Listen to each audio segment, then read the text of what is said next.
Արջիստիները կարելի ասել ոչ փաստաթղթային, բայց ագրոնոմի կարգավիճակ ունեն։ Բոլորին հարցնես ծառի բուժումից, էտից, չաշկից, ամեն ինչից արդեն հասկանում են, խորհուրդներ են տալիս մեկը մյուսին, օգնում են։ Հողին նվիրվել ու հողով ապրել։ Արջիսում գրեթե բոլորն են այգեգործ դարձել։ Զրուցակիցս էլ վստահեցնում է լավ թե վատ գյուղն ու գյուղացին դրանով են առաջ գնացել։ Ասել է, թե վերջին տարիներին նոյեմբերյան համայնքի ամենահարուստ գյուղն է դարձել հարուստ բերի հողերով աշխատող մարդկանցով։ Գյուղատնտեսական տարվա մեկնարկն էլ գյուղում տրվում է այգիների էտից ու մաքրումից։ Եղանակը հենց եթե մինուս չի, Արջիստին անպայման դաշտ է, շտապը, որ իր այգու աշխատանքները ինչքան հնարավոր է շուտ ավարտի, որ հասցնի։ Հիմա սա խնձորի ծառա, դե ինքը իր ճիշտ այս էտի գործը ունի, դե պետք է մի փոքր ծանոթ լես ընդամենը, որ ճիշտ կտրես։ Կարա յուրաքանչյուր կտրածին մյուս կտրողը դեֆեկտ գտնի կամ շտկումներ անի։ Ամեն մարդ չնայած առաջին հերթին իր բաննա ընտրում, բնակավայր, ամենալավը, ամեն մաքուր, ամեն ինչ իր բնակավայրի հետ է միշտ ուզում համեմատի, դե մերն էլ նույնպես, իմ համար էլ նույնպես իմ գյուղի նմանը չկա։ Բոլոր գյուղերն են լավը, բայց ինձ համար առավել է, երևի թե բոլորն են տենց այդ կարծիքին ելնում։ Դե աշխատասեր ժողովուրդ են մեր գյուղը բոլորը։ Այմա եթե դուք դուրս գաք փողոցներում, երևի մարդ չտենաք, որովհետև արևի ճառագայթներն ընկել են դաշտերի վրա, գյուղի վրա արդեն գյուղացիք շտապել են իրենց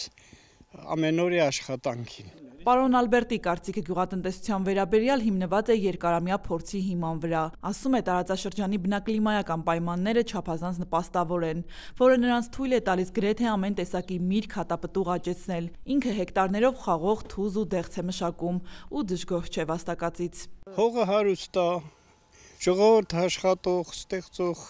ու եթե դու աշխատեցիր, ստեղծեցիր, ամեն ինչ նորմալ անում, լավ ապրելակերպ անում։ Երևի թե գյուղում արդեն եթե ոչ ամեն տուն,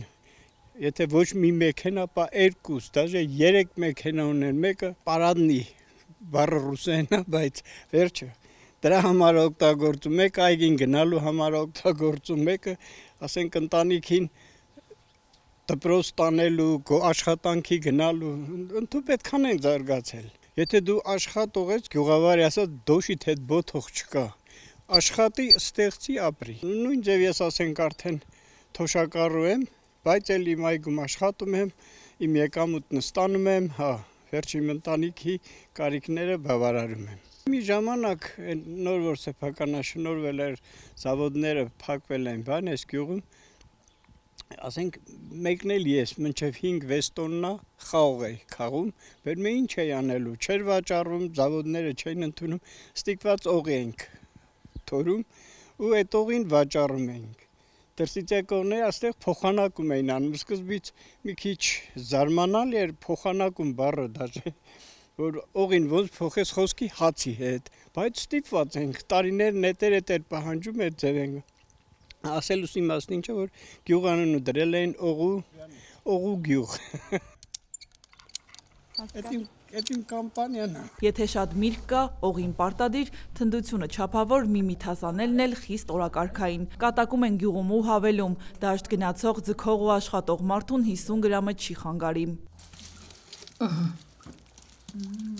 Այս էր բաղի մեր բաղի խնձորն է։ Ջուրը ընկնում է էսը, արդեն քաշելու ժամանակն է։ Եթե անցկացրիր, էլ ոչ մի բան չի լինելու։ Դե իր ժամանակին անես։ Արդարության համար պիտի ասենք, որ օղու թորման խիստ պատասխանատու գործը փափկասուն տիկնայք են իրենց ուսերին կրում։ Տիկին Այդայի օղեթորման մեթոդները ավանդական են, բայց նրա թորած օղու կողքով գրեթե ոչ մեկ անտարբեր չի անցնում։ Կամ ավելի ճիշտ կլինի ասել, մեկ գավաթըմպողի քիմքը երկրորդ-երրորդն է ուզում։ Ճիշտն ասեմ, ես շատ եմ ամեն տեսակի մրգից քաշել եմ, բայց ես ոչ համտեսող եմ, ոչ խմող եմ, ոչ մի, բայց ով եկել է մեր տուն, այս արաղիցը կարելի է ասել աչքը վրան գնացել է, ասել այս ինչ լավ ընտիր, անարատ ընտիր արաղալ։ Իսկ թե ինչու են կանայք այս գործը իրենց ուսերին կրում ու ավելի լավ օղի թորում, քան տղամարդիկ, պատճառը ակնհայտ է, ասում է Տիկին Այդան, որովհետև պրոբանելու գործում ընդհանրապես չկան։ Բաժակը դնում են տակը, պրոբանում, ես մի հատ լատերանք, ինչպես այն մինը բոշա, թունդա, եսի, տենց էլ եսի։ Ու մեկ էլ տակին բան չի մնում երևի, տակ ոչ մի բան չի մնում։ Էլի վիճակի չեն լինում քաշել։ Հա, էլի վիճակի չեն լինում, արդեն իրանց վրա ազդում է։ Լրիվ ես եմ անում։ Սա Միչայլոց։ Մոտ 300 տնտեսություն ունեցող Արջիսում գյուղատնտեսական տարին սկսել են լավի ու բարու սպասումներով, բայց ամեն դեպքում մտահոգություններ ունեն։ Նրանց հիշողության մեջ դեռ թարմ է 2015-ի ուժեղ կարկտահարությունը ու անցյալ տարվա մայիսյան մեծ աղետը, որը քշեց տարավ Դեպետամերձ տարածքում գտնվող գրեթե բոլոր այգիները։ Թումանյանն ա գրել, չէ՞ ինչքան գիտեմ, որ Վիկտոր Հացայինը երկնքից կախված։ Կտակ ունենանք, չտակ չենք ունենա։ 15 թվին եկավնեց ջարդեց, որ ծառն էլ չմնաց։ Ծառերի ուրեմն կեղևը մեծ ծառների, մոտավորապես մի 30 տրամագից 30 սանտի տրամագծով ծառերի կեղևը նենց էր փոքր, որ այդ ծառերը ստիպված կտրեցինք։ Չորացավ։ Մի տարի կարկուտնա, մի տարի ցուրտնա, մի տարի դեղորայքնա, որ մարդիկ որտեղից կարում են, ինչ կարում են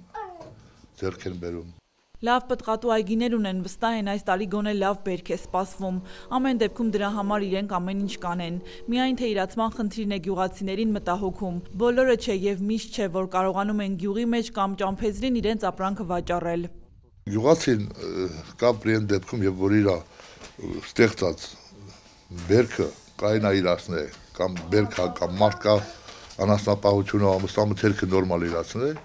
բնականաբար կարա գյուղացիների լավ վատ ապրի, բայց չկա։ Դեղսը բերում ենք հասցնում Երևան, Մեյման դարասած բազարը, շուկա, կամ կառնում, կամ էլ մի 2-3 օր ընդեղ կմնանք, կլրվենք, չենք կարա վաճառենք,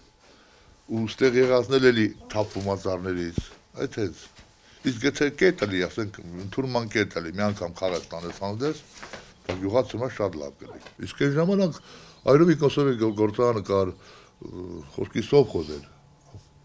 բերք հավաքել կամ մթերման գրասենակ տաներ, այդ վագոններով Ռուսաստան արտահանային,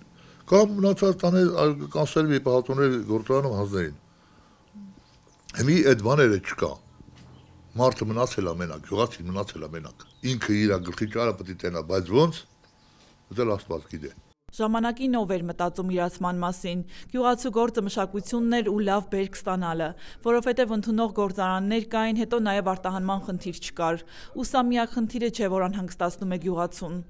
Չունին կոնկրետ ագրոնոմ, ասենք, որ գա կանգնի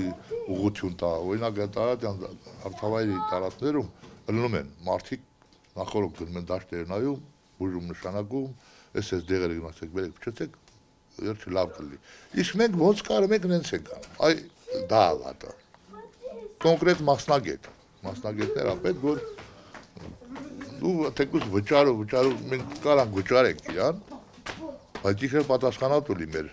դաշտերի համար։ Սրանք այն խնդիրներն են, որոնք կան ու կլինեն։ Մարդիկ էլ արդեն սովորել են այդ խնդիրների հետ հաշտ ապրել։ Մեկ-մեկ անծանոթներ տեսնելով սիրտները թեթևացնում են ու էլի այդ մտահոգությունները մի կողմ դնելով, բաղն ու գերանդին ուսելով անցնում գործի։ Լավ օրից չի ասում են, ամեն դեպքում պարապ նստել ու սպասել չեն կարող։ Դրա փոխարեն կաշխատեն, քչով շատով լավ թե վատ կբավարարվեն ու հարուստ գյուղի երբեմնի համբավը կպահպանեն։ Գյուղացուն հողը տվել են, հողով էլի զբաղվում է, կարում է ինքը իր գոյությունը պահե։ Բայց մարդը ոնց հող ունի 5-8 օր թարգումն ապրում է, ոչ մի բան չունի, ընդհանրապես կվարտիր է, նա ինչ անը, գյուղացին դուրս է գալի իր դրանը մի հատ կանաչի ացանում, կավերջը այգեգործությունով զբաղվում է, ժամանակին էլ ինչ գործեմ կարում է վաճառի իր այլածը։ Ինչ եմ կարմանան, որն անցկացավ։